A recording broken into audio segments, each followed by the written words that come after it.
I'm a Bugatti man and I love my Alphas, but this is possibly my favorite car of all. This week, we're in Maastricht, in the Netherlands, to hear about a car whose owner had a sordid past. Welcome to Double Clutch. Okay, thank you. All right. We're in his studios. This is Guy van Grinsven, the master photographer of our town, of the Netherlands. And the reason we're here in his studio is that Guy has been working on this car for a week. The idea is to publish a book within a year, and we're going to use his pictures, of course. It's a very famous car.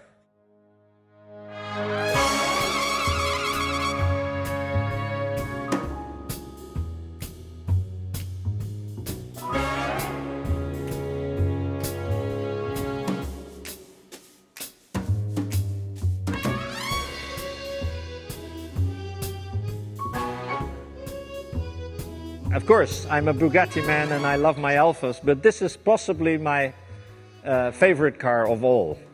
I managed to buy it from my automotive teachers. One of my automotive teachers, Charles Howard, in England, a great name in classic cars in the world. And he bought this car for the first time in Portugal back in 1975, just after the revolution. And finally, I managed to buy this car. I restored it. Actually, it was blue and black fenders when I bought it.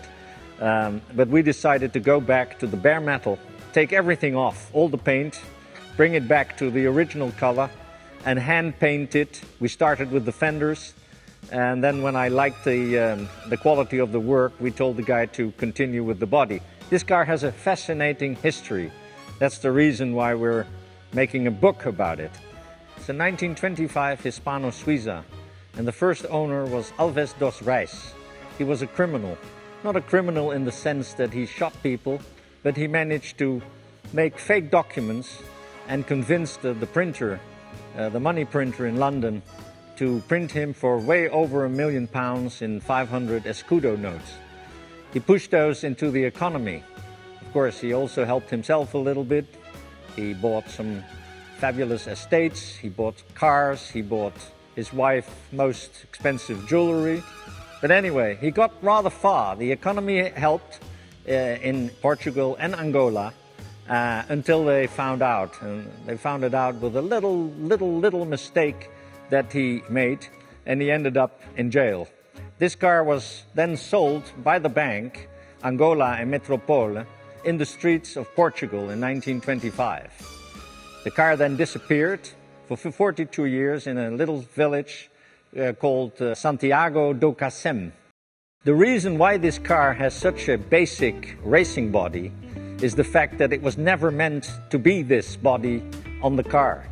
The criminal in Portugal bought this car and wanted to build a very expensive Portuguese body on it. This simple body was just put on for transportation from Paris to Portugal. But then, of course, the bank confiscated the car and the body stayed with the chassis all its life. And right now we are researching which of the three racing bodies actually is still mounted on the chassis. We can find back little scars after we made it completely blank. The famous racing Hispanos had 6.5-liter engines. This has an 8-liter engine. It's a huge engine, a big 6-cylinder with enormous pistons that made it an 8-liter. This car runs easily 100 miles an hour. But apart from that, it is the noblest of all automobiles. I love Bugatti, I love my Alfa Romeos, but Hispano is the ultimate motor car. It shifts gears like butter. It steers light. The brakes are fabulous. There is nothing better than a Hispano-Suiza. The 50s and the 60s and the 70s and even modern cars are very interesting. But the older cars are unbelievable because you can repair them, you can ruin them, you can wreck them, you can start all over with the chassis. Because these cars have a soul, it's the chassis. So they can always be restored again. The other ages are rather difficult. So think about the past, because the past, if you want to see the future, you have to look in the past first.